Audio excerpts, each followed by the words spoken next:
Another racial vandalization has affected the Riley County and K-State community this week. We have the latest on the ongoing investigation and learned how the community is working together to combat the hatred. Stay tuned to see why some K-State students are still wearing their helmets even though they legally don't have to. All coming up on MHK All Day. From KKSU LD at Kansas State University, serving Manhattan and the Flint Hills family. This is MHK All Day. Welcome back to another episode of MHK All Day. I'm Isabel Lobby. Thank you for joining us today. Later in the show, we take a look at a local dentist office that is giving back in a sweet way. And we show you how to change up your Thanksgiving traditions by going meatless. To get even more MHK All Day, check us out on Facebook and Twitter at MHK All Day. The Riley County Police Department and the K-State received many third-party calls about a planned shooting happening this weekend in Aggieville. However, RCPD did state that the information is not credible at the moment, but officers are aware and looking into the situation. Recently, the City of Manhattan's community members came together to discuss racial issues in the community. Reporter Eric Manoogian has the story. Eric? Thanks, Isabel. Martin Luther King once said, "The ultimate measure of a man is not where he stands in moment of comfort and confidence, but where he stands in times of challenge and controversy." Recently in America, the issue of race has created conflict in communities. Yet there is a ray of hope as the community of Manhattan, Kansas, met on Monday to open a discussion about racism and how to fix it. Tonight here is an attempt to open up people to different ideas, views, opinions, and experiences so that they can understand that all this political stuff that we have in this bubble, there's people that are affected, people that can relate to what's happening. With racial issues becoming a concern around the country, community members met at the gymnasium at St. Thomas More Catholic Church to hold a discussion and have a panel talk about local racial issues in the community. Yeah, we're excited about this event in the community. It's designed to have a conversation on race reconciliation and how we come together to become an inclusive community. But until we can do that, we must understand the voices in our community. What are people feeling? What are their thoughts? What are their concerns? What are their fears? How do we move through this journey of coming together and to develop a sense of race consciousness and an inclusive community? I think it's very positive to have this kind of interest in a dialogue. See the protests, and Manhattan is very good about accepting diversity, acknowledging it, and backing it. Problems like race don't go away in a single night. However, it is community gatherings and discussions like these that lead to hope for a better future. From MHK All Day, I'm Eric Manoogian. Even with support from the community and people actively looking for ways to denounce the discrimination, sadly, that's just not enough. This past Wednesday, yet another racial vandalization happened. Maya Hodge is here to give us more information. That's right, Eric. It's causing an uprising amongst the community and K-State students. On Wednesday between 1:30 and 3 a.m., a K-State student had his car tagged with several violent and racist remarks, according to the police. The Black Student Union of Kansas State University called for an emergency meeting that night to discuss not only the incident, but other racial incidents that have happened throughout the year. Students got a chance to express themselves and suggest ways to improve race relations. There were many K-State and Manhattan High students, faculty, and administration in attendance. The student affected by the incident wishes to remain anonymous, but has expressed to another student that he appreciates everything the Black community is doing for him. He is getting the damages taken care of, but he will no longer be attending Kansas State University. As of yesterday, the FBI has taken over as the lead investigative agency for the racist incident, which is now being labeled as a hate crime. Dean of Student Life, Dr. Pat Bosco, held a webinar last night to address the racial issues that's been continuing to happen on campus. It's just one person's opinion. We're polarized in America. We are polarized. And college campuses, particularly like ours, that goes out of its way to make sure we're open, transparent, with lots of activities and programs, a resident campus that's open. I mean open, meaning that there are no fences. Everything is fair game on this public state university, one that's heritage of access and full participation. I think maybe we're a little more vulnerable. There's open dialogue here, and maybe I've promoted a family theme. Maybe a little to my. As you think in terms of family, maybe there's a higher expectation for everybody. All 23,000 of our students, 5,000 members of our faculty and staff, our 200,000 alumni. We take great pride in calling ourselves the K-State family. And maybe that's a high expectation. We're not perfect. Families are not perfect. Stuff happens. And we need to respond in a quick and in the best way that we can.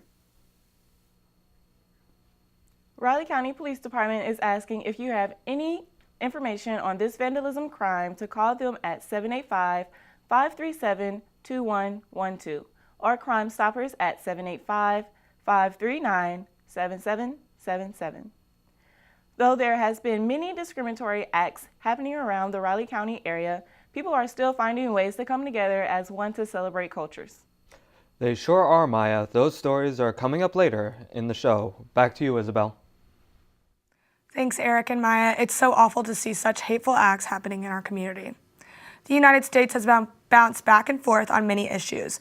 One major issue is about riding on the road in a motorcycle without a helmet. Reporter Tyler Waymeyer has more. Motorcycle helmet laws vary widely among the different states and have changed a lot in the past half-century. Laws requiring all motorcyclists to wear a helmet, known as the Universal Helmet Law. By the early 1970s, almost all the states had universal motorcycle helmet laws. However, in 1976, states successfully lobbied Congress to stop the Department of Transportation from financial penalties on states without helmet laws. The type of transportation this law affects is low-powered cycles. Low-powered cycles include motorcycles, mopeds, scooters, and various other two-wheeled cycles. Today, there are 23 states that have motorcycle helmet laws that cover all low-powered cycles. 24 states and the District of Columbia have laws that cover some low-power cycles. The statute in Kansas under Chapter 8 of the Automobile and Other Vehicles Article 15 states that no person under the age of 18 years shall operate or ride upon a motorcycle or motorized bicycle unless wearing a helmet which complies with the minimum performance requirements established by the National Highway Traffic Safety Administration. Although in the state of Kansas it's not illegal to ride without a helmet, some students prefer to have one on anyway. I definitely ride with a helmet because I think it's just kind of stupid to not. I mean, motorcycles are dangerous enough, so might as well take all the precautions you can to maybe save your life. I ride with a helmet because it's just safer. I'm more likely to walk away from a wreck if I slide out and end up with my head hitting the concrete, so I like to protect my head.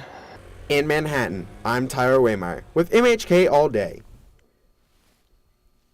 If you would like to know more information about the motorcycle laws in Kansas or for tips on biker safety, you can visit www.ksdot.org. And on the topic of safety, staying safe and healthy is something everyone is hoping for. With temperatures dropping and more people are beginning to feel a little under the weather. It's that time of year again, it's flu season. But don't worry, there are many steps you can take to help keep yourself healthy. The flu vaccine is a great way to protect yourself from getting sick. Lafayette Health Center offers flu vaccines for students for free under most insurances. You can walk in, fill out some paperwork, and then get the shot, then you're good to go.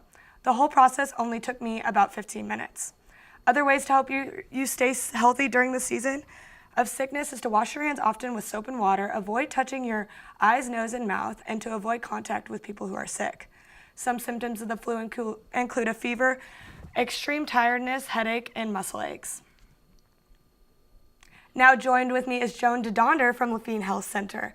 She's here to talk about a little bit more about the flu vaccine. So thank you so much for joining us today, Joan. Absolutely. And we're just really grateful that you were able to come in yesterday and get your flu vaccine. Yeah, it was easy. Exactly. So after meeting with you yesterday, you kind of explained to me the benefits of getting the flu vaccine, and I eventually ended up getting that. So do you care to share with our viewers about why people should get the flu vaccine? Sure. Vaccination against the flu is the #1 way to prevent getting the flu. And the flu actually is the respiratory flu we talk about that, again, college students are really susceptible for. Even though they're very healthy, they're in very busy schedules, closed classrooms. The flu vaccine prevents the flu in the majority of cases. The incidence for just the general public is anywhere from 8 to 20% of people will get the flu every year. And so we have over 200,000 people hospitalized. The average college student, if they contract the flu, will lose approximately 8 days. When we talk about academic hours, that's a lot. Yeah. Definitely.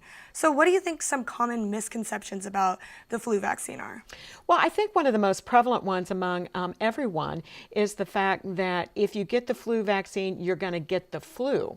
And people have anecdotal stories about that. Well, the flu vaccine is an inactivated vaccine. So scientifically, there is no live virus that can actually give you the flu. What often happens is, since when you get the flu vaccine, your body needs 2 weeks to actually develop the antibodies. And so that if you would contract in the next 2 weeks, Isabel, the actual flu, you would say, well, now wait a minute, I got the vaccine, but it's not been enough time for your body to develop the antibodies. So you were already exposed before you got your vaccine yesterday. That's probably the #1 reason. I think one of the other barriers, again, college students are busy. Predominantly, they're healthy. They think, oh, it's not going to happen to me. I'm not going to get the flu. But we know that the virus is a virus. It's not picky about who it picks on. Yeah. So have you seen more flu cases this year or less, or what do you think about that? Thanks for asking that. The thing about that is that we know from over all of the years that the highest incidence of flu begins towards October and then in November and December on into January. So we're just entering the peak times of flu season. So that's where we really try to promote individuals getting their flu shot early, optimally in October, so that just like you're ready to be protected now when we see that increased incidence. We've started to see some at Lafayette Health Center, but we are not at that peak of the flu season yet. So you've got lots of time to come in and get your vaccine. Good. Well, thank you so much for joining us today, Jean. Up next, we take a look at some kids giving their candy for Halloween for a good cause. When I hear the phrase giving back, it means an opportunity for me to do something for others. Volunteering exposes you to different ways of life and different people around the world. They teach you just as much as you teach them. It allows you to understand the social issues that we face. The only people who can resolve those social issues is us, and that's starting with our community. I think for me it means just really embodying what it means to be a part of that K-State family. K-State athletics team with Courts for Kids, and we went to Costa Rica, a town called Liana Veja. We went to Dallas to volunteer at Aid Services of Dallas. I believe everybody should have education, and that's why I volunteer at a high school. It's a family atmosphere, and we're here to take care of each other, and I think that K-State Proud and other things that students do really embody that family atmosphere that we've been taught since we got here. What motivates Wildcats to give back? Empathy. Kindness. You. I'm Kathleen from Meiningen, Germany. I'm Ginger from Overland Park, Kansas. I've traveled to London and saw the Parliament, studied in Mexico City, spent the summer in Austria, went skiing in the Alps, and I visited the Eiffel Tower in Paris. Well, I've been to the world's largest ball of twine. Can we go? Of course! Become an international buddy today and develop new friendships and experience different cultures. Up next, the world's deepest hand-dug well. Is it near the Grand Canyon?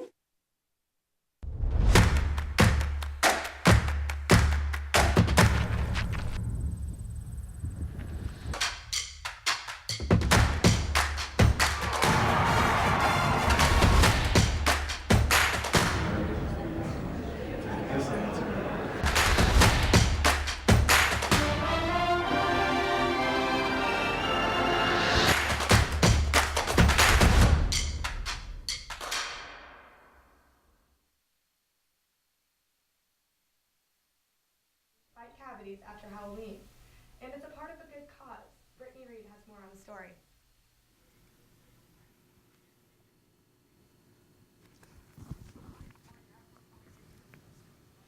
Your audio's not. Oh. It is plugged in. It is plugged in.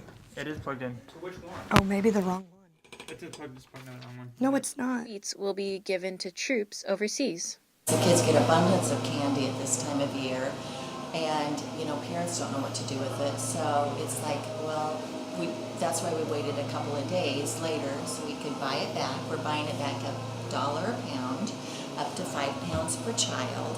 But the cool thing is we have a place for it to go. We're just not going to take it home. We're going to send it to our troops. And there's an Operation Shoebox where we have shoe boxes full of candies that we send to our troops, and that gives them something a little extra special. We very much appreciate our military here. We have a lot of staff who have husbands who have been deployed, and we're very excited. I know these guys could really use it. We see a lot of kids coming in with cavities. We also see a lot of kids coming in with broken teeth or with biting a jawbreaker or pulling out something they shouldn't be pulling out, but we see a lot of extra issues the first few days after Halloween. So, does this mean I can't eat candy anymore? Oh, I'm good with eating candy, sparingly. Chocolates are some of the better ones. The really sticky, gooey candies that stay in your teeth, those are the worst. Those we like gone as best as possible. But if they want to enjoy their candy, that's great, long as they are brushing twice a day. Very, very important. After they're done eating, brush their teeth, and once you brush your teeth, no more candy. Put it away, call it a night. In Manhattan, I'm Brittany Reed, MHK All Day.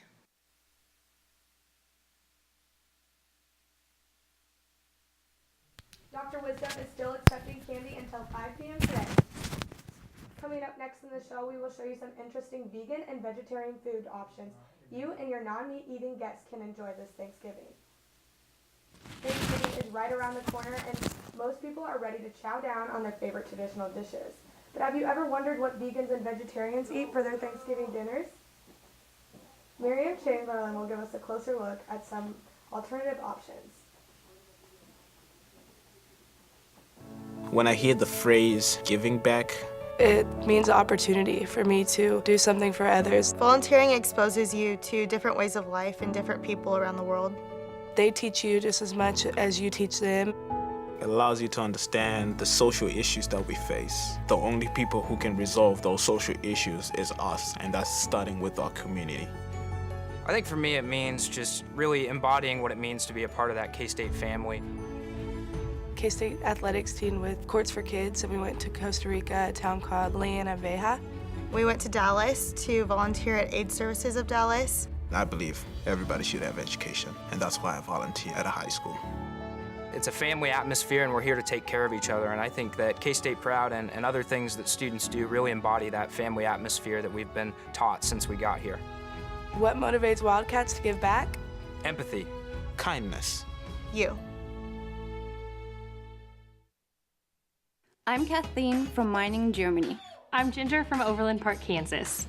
I've traveled to London and saw the Parliament, studied in Mexico City, spent the summer in Austria, went skiing in the Alps, and I visited the Eiffel Tower in Paris. Well, I've been to the world's largest ball of twine. Can we go? Of course! Become an international buddy today and develop new friendships and experience different cultures. Up next, the world's deepest hand-dug well.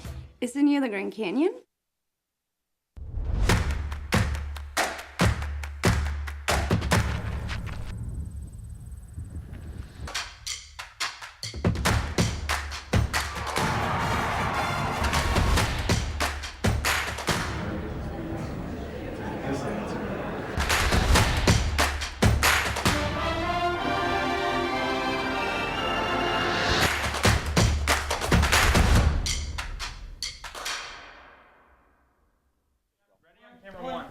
Thanks, Isabel. Whether you love Thanksgiving or not, being a vegetarian or vegan adds extra challenges when it comes to preparing a meal. Today I'm going to tell you about a few vegan alternatives that you can curate this holiday season. For a main course, we have a vegan spin on a traditional meatloaf. It's full of nutrition and in a form of oats, lentils, and sweet potatoes. You can add in some assorted spices and vegetables for a mouth-watering flavor. Create this mixture in a large pot over a medium heat for about 5 to 6 minutes, putting your vegetables in first, adding your spices, lentils, and then sweet potatoes. And over time, and finally finish with the oats and tomato paste. Keep stirring throughout the process and finally paste the whole mixture into a loaf of pan as you would a typical meatloaf. Bake the loaf at 350 degrees for about 35 minutes. Next, for a side dish, we have a crowd-pleasing vegan Thanksgiving stuffing with a host of ingredients including butternut squash, Brussels sprouts, apples, onions, celery, cranberries, walnuts, and of course combining a hearty breading to conclude this classic Thanksgiving. Be sure you have a properly roasted the vegetables, making up with a large minority of stuffing the day or two in advance.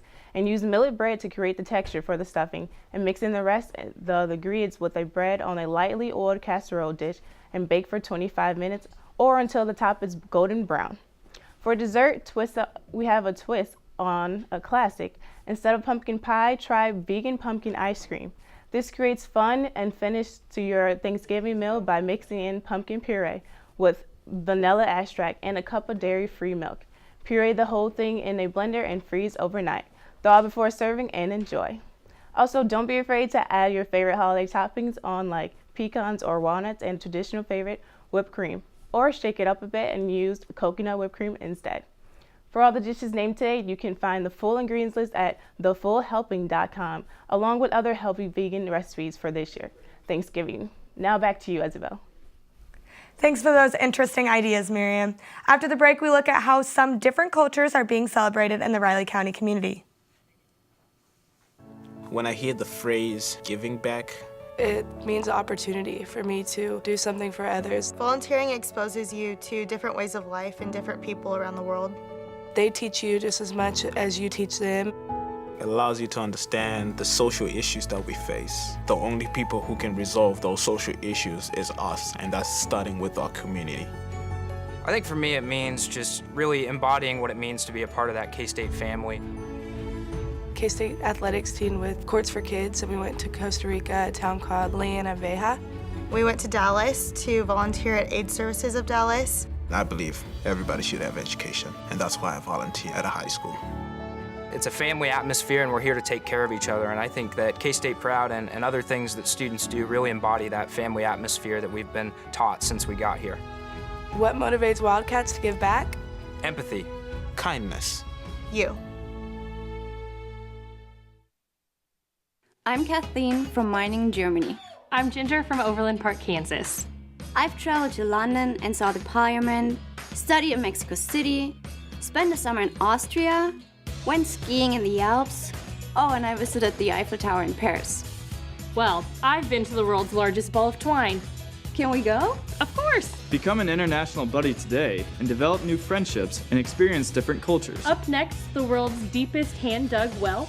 Is it near the Grand Canyon?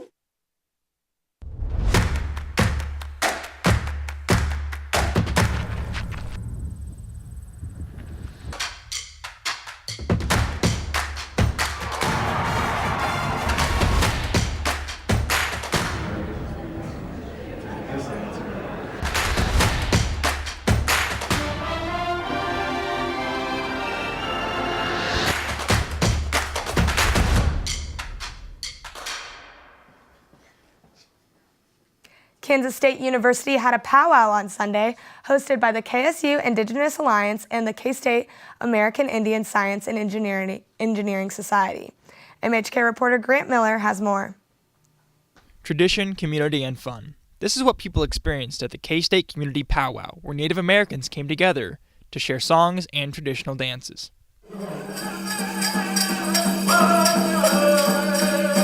I'm here at the K-State Student Union, where the K-State Powwow is taking place. The event featured traditional songs and dances, as well as games and community participation. It was performed by members of the Native American community who grew up in the music. I've been singing and dancing now for, this will be going on 2 years now. So yeah, I used to dance whenever I was younger, but then due to certain circumstances, I was forced to stop, and I've just recently picked it back up. I actually started powwow dancing probably when I was about 6 or 7 years old. Yeah. Events like the powwow hold significance both personally and to the community as a whole. Something that brings everybody together, and then Of course, the most exciting thing for non-natives or people who don't dance is, of course, to see all of us dance and see us in our regalia and everything. The KSU Indigenous Alliance and the KSU American Indian Science and Engineering Society worked to put the event on and give people a chance to experience the culture of Native American song and dance. From the Student Union, I'm Grant Miller for MHK All Day. Kansas State works with groups both on and off campus to make these events possible and to help bring awareness to Native American traditions. Community powwows are an opportunity for various Native American cultures to share their music and dance while celebrating their heritage. Events like this one also takes place across the nation, and many groups travel across states to organize and participate in the celebration.